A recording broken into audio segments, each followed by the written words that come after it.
Vamos lá? Voltando aqui, bloco 2.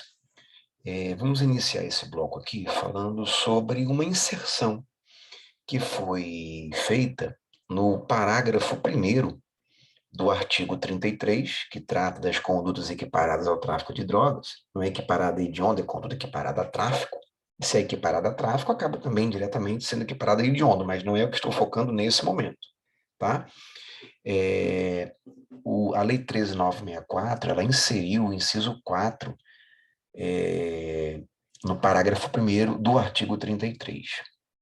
Para a gente poder compreender bem o que ali está, para a gente poder abordar de maneira mais precisa, de maneira mais técnica, nos exige, de maneira prévia, falarmos um pouquinho acerca do flagrante preparado, né? Que vem previsto no verbete sumular 145 do STF. Nós sabemos que existem, acho que foi a nossa primeira aula, né, do nosso curso, em que a gente trabalhou a parte das prisões, e eu disse a vocês que existem inúmeras classificações de modalidades de flagrante, válidas e inválidas. A modalidade chamada de flagrante preparado, ela integra as modalidades proibidas, vedadas, ilícitas de flagrante delito. Por quê? Porque no flagrante preparado, eu atraio o indivíduo para uma armadilha, para uma situação irreal, encenada, e ao mesmo tempo eu impeço que ele venha a consumar o delito. Se eu não consigo impedi-lo de consumar o delito, teremos crime, em tese, e não flagrante preparado, certo? Mas o flagrante preparado, ele é uma modalidade ilícita. Ele vai gerar o relaxamento da prisão em flagrante. Por mais que você faça, normalmente, algo encenado, fictício, irreal, você geralmente o faz para pegar alguém que está fazendo coisa errada. Normalmente é assim. Mas a metodologia, a forma pela qual você age, ela é vedada sob o ponto de vista técnico-legal, tá? Então, como eu disse a vocês, o verbete sumular 145 do STF, ele diz assim: não há crime quando a preparação do flagrante pela polícia torna impossível a sua consumação. Beleza? Aí coloquei aqui um exemplo clássico, né, mais clássico do que esse aqui, tá para nascer. Aqui a situação daquela em que um policial se passa por usuário, né, para comprar drogas de um traficante e aproveitar esse ensejo para prendê-lo em flagrante, tá? Agora, o inciso 4 do parágrafo primeiro do artigo 33, que, como eu disse há pouco, é uma novidade legislativa, advinda do pacote anticrime, ele passou a prever o seguinte, ó, haverá também crime equiparado ao tráfico de drogas em relação à conduta daquele que vende ou entrega drogas, ou matéria-prima, insumo ou produto químico destinado à preparação de drogas, sem autorização ou em desacordo com a determinação legal ou regulamentar a agente policial disfarçado, quando presentes elementos probatórios razoáveis de conduta criminal pré-existente. Então, cuidado, porque se o sujeito tiver em depósito, vejam que o verbo guardar traduz, reflete, materializa um comportamento permanente. Crime permanente é aquele em que você intencionalmente faz com que a consumação se prolongue no tempo a cada instante. Então, se o indivíduo tiver a droga em depósito, né, guardando também, por exemplo, que é uma modalidade também de crime permanente, a consumação se prolonga no tempo pela vontade do agente. Para esse núcleo, o flagrante é válido, que é exatamente esse inciso 4 que vai ao encontro dessas condutas que sejam previstas como permanentes dentro daqueles 18 verbos que integram o 33 caput. Então, vender ou entregar drogas ou matéria-prima, insumo ou produto químico destinado à preparação de drogas sem autorização ou em desacordo com a determinação legal ou regulamentar a agente policial disfarçado. Essa figura do agente policial disfarçado, como eu disse há pouco, ela é nova. Tá? A gente já encontrava na literatura, mas positivada em lei não. Temos agora, inciso 4 do parágrafo 1º do artigo 33. Certo? Agora, essa conduta, ela só vai ser válida para essa situação permanente. Para os demais verbos, essa conduta vai traduzir um flagrante preparado, tá? Um crime impossível, um delito putativo por obra de agente provocador. Certo? Então, essa figura do policial disfarçado, para efeito da lei de drogas, o policial que vai lá, se passa por usuário, se passa por alguém interessado na aquisição de drogas, enganando, né, quem está comercializando, quem está vendendo, o traficante, isso poderá gerar uma prisão legal ou ilegal, vai depender do caso concreto. Se o caso concreto envolver indivíduo que estava guardando, praticando conduta, guardando droga em sua residência, praticando comportamento permanente, para esse núcleo, essa figura do policial disfarçado vai ser válida. Vai ser válida, tá? Porque na parte final, que eu coloquei aqui em vermelho, a lei diz: quando presentes elementos probatórios razoáveis de conduta criminal pré-existente. Ora, se ele vinha prolongando a guarda daquela substância entorpecente na sua residência, naquele determinado local em que ele tomava conta, ou seja, o crime já estava sendo praticado, a consumação já estava se prolongando no tempo, e a única maneira que se viu de conseguir prendê-lo foi essa, de um policial se disfarçar de usuário, fingir que está lá, que está indo àquele local para a aquisição da droga, quando na verdade ele quer prender o traficante.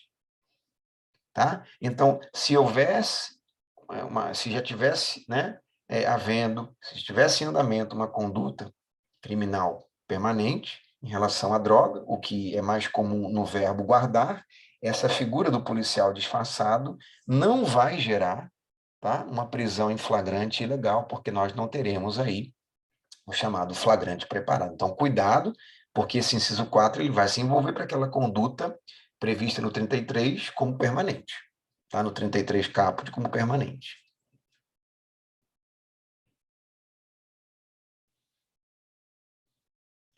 Já falei a vocês também nos encontros passados que a 6368, que nem a 6368, nem a 10409 e nem a 11343, que é a atual que está em vigor, consideraram como único critério para a fixação da pena e diferenciação do tráfico para o porte para consumo a questão da quantidade. Tá? A quantidade por si só, ela não é o único critério determinante. Entendeu? Em relação à fixação da pena base, momento em que o juiz iniciará o sistema trifásico do cálculo de pena brasileiro, ele vai usar o 59 de forma secundária. Né? Primeiro, para a fixação da pena em relação a esses delitos envolvendo a lei de drogas, utilizará a natureza e a quantidade da substância ou do produto, a personalidade e a conduta social do agente. Então, percebam aqui que alguns dos critérios que geram base de fixação inicial da pena pelo juiz, lá do 59, acabarão tendo uma preponderância sobre outro, mas a quantidade não é um critério isolado. Tá? Ele utilizará a natureza e a quantidade da droga ou do produto, a personalidade e a conduta social do agente. Então, a quantidade ela não é, por si só, o critério diferenciador do tráfico para o porte para consumo e não é o critério unicamente utilizado, certo, para a fixação da pena. O 42, ele vai dizer, o juiz do Código Penal, na fixação das penas, considerará, com preponderância sobre o previsto no 59 do Código Penal, a natureza e a quantidade da substância do produto, a personalidade e a conduta social do agente. Tá? Esse 42 aí, juntamente com o 43, né, vai envolver, sim, a lei de drogas, tá? Não o Código Penal, sim a lei de drogas. No 43, nós temos o critério do cálculo da pena de multa. Tá bem? Percebendo que a pena de multa será de 1,30 avos até 5 vezes esse salário mínimo, podendo ser aumentadas em até 10 vezes. Agora, percebam que, no Brasil, a pena de multa ela é uma sanção pecuniária, é uma pena autônoma, assim como a privativa de liberdade e a restritiva de direitos, ela tem natureza tributária, natureza de dívida de valor, lembrando que o Supremo já vinha entendendo, mas o pacote anticrime reforçou. A questão hoje em dia não é mais a Procuradoria que passa a ter uma legitimidade inicial, né? Hoje a legitimidade inicial para a execução da pena de multa, ou seja, no que diz respeito ao seu pagamento, é do Ministério Público, certo? Supletivamente é que pode vir a Procuradoria do Estado ou a Procuradoria Federal, a depender de quem tenha competência para processar e julgar o determinado crime, mas, em tese, hoje, quem inicia essa execução, a legitimidade é do Ministério Público, isso foi reforçado recentemente pelo pacote anticrime também, tá?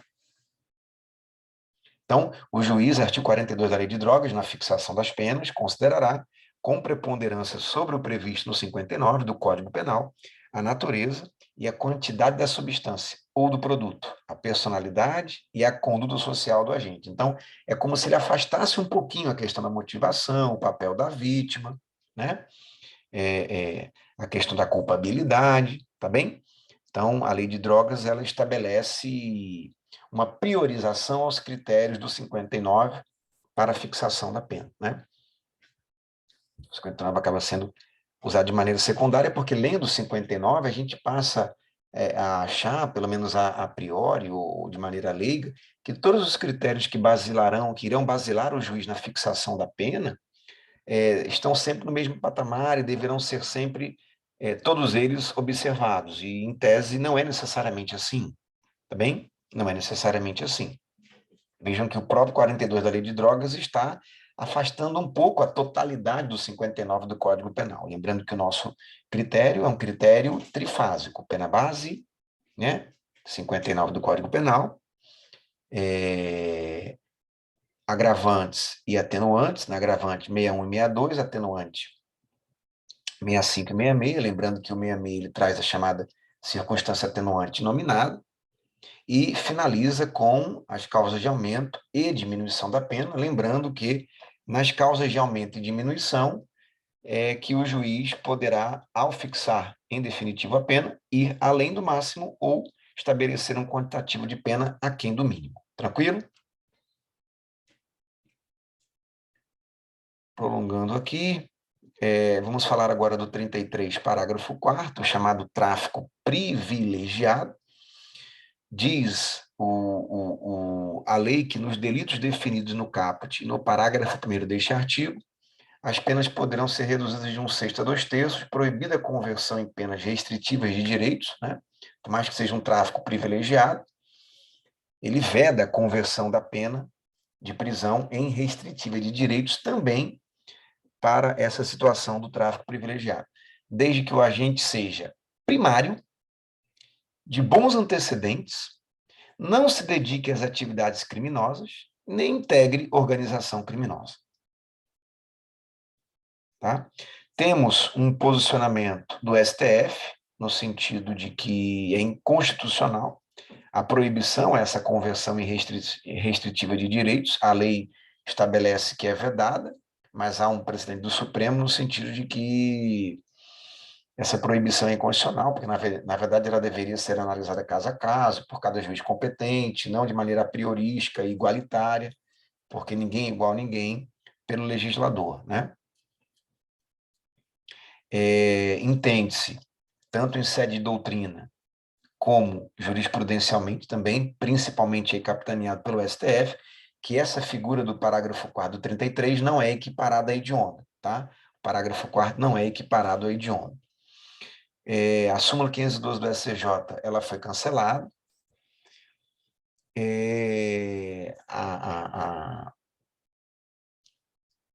O fato de um juiz levar em consideração a implementação dessa causa de diminuição da pena ao agente, ela significa dizer que, naquele caso concreto, 4 requisitos cumulativos foram observados.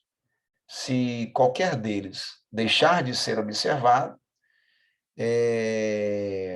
o indivíduo não terá direito a essa diminuição da pena. Tá? Então, quando o juiz leva em consideração esse parágrafo 4º do artigo 33 e diminui a pena do agente, tenham certeza que esses 4 requisitos aqui se deram de maneira cumulativa. tá? Pois, do contrário, faltando qualquer deles, o indivíduo não terá direito a essa diminuição. Então, ele tem que ser primário, ou seja, não pode ser reincidente. Vejam que ali não entra em discussão de reincidência genérica, reincidência específica, tem que ser primário. Tá? Se for reincidente ou genérico ou específico, não vai ter direito, tem que ser primário. Bons antecedentes, né? Não se dedicar à atividade criminosa, não integrar a organização criminosa. Tá? Então, em havendo o preenchimento desses 4 requisitos, o juiz estará obrigado a reduzir também. Né? Para que o agente tenha direito, os 4 requisitos deverão estar preenchidos. Entretanto, quando esses requisitos forem, em sua totalidade, preenchidos, o agente terá direito subjetivo a exigir do juiz a implementação, no caso concreto, desse benefício. Tá bem? Agora, o que mais cai aqui sobre o tráfico privilegiado é essa discussão de ser equiparado a hediondo ou não. Não é equiparado a hediondo, pelo menos esse é o entendimento até esse momento em que estamos aqui estudando a lei.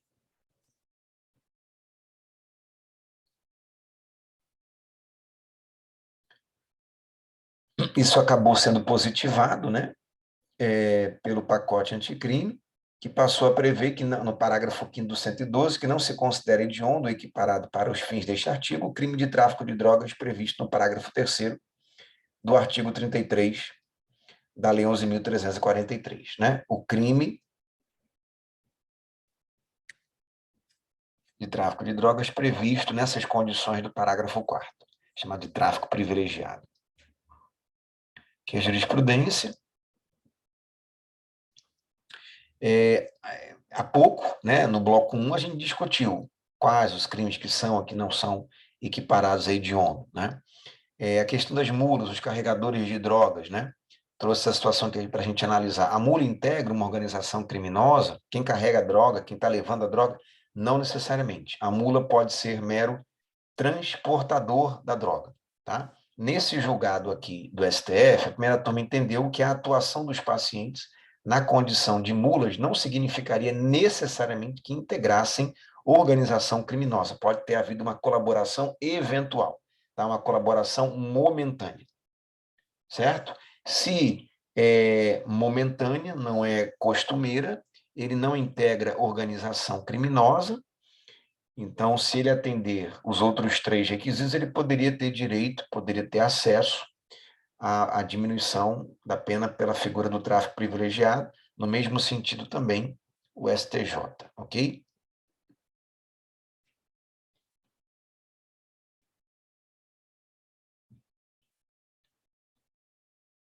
A jurisprudência do STF afirmou que a quantidade de drogas não pode automaticamente levar ao entendimento que a paciente faria do tráfico seu meio de vida ou integraria uma organização criminosa. Aqui eu tenho julgados, tá? Inerentes ao 33, parágrafo 4º. Nesse caso, ela foi absolvida. Então, são jurisprudências que eu peço só para que vocês leiam. No parágrafo 1º, nós temos as figuras equiparadas ao tráfico. Tá? No inciso 1, o que o legislador deseja vedar são comportamentos referentes à matéria-prima, insumo ou produto químico destinado à preparação dessas drogas. Né? Essas matérias-primas, esses insumos, esses produtos químicos, eles não precisam ter o princípio ativo, né? Basta que comprovadamente eles tenham idoneidade em relação à produção da droga, né? Então, a posse de acetona, por exemplo, destinada ao refino de cocaína, a substância não precisa ser droga, basta que seja um produto capaz de produzi-la, né? E, claro, encontre previsão, né, lá na portaria 344 do Ministério da Saúde. Questão da cafeína, né? É firme o entendimento no STJ de que a cafeína constitui insumo comumente utilizado para aumentar a quantidade e o volume de entorpecentes. Sendo assim, sua posse para tal finalidade configura o delito do 33, parágrafo 1º, inciso 1, tá?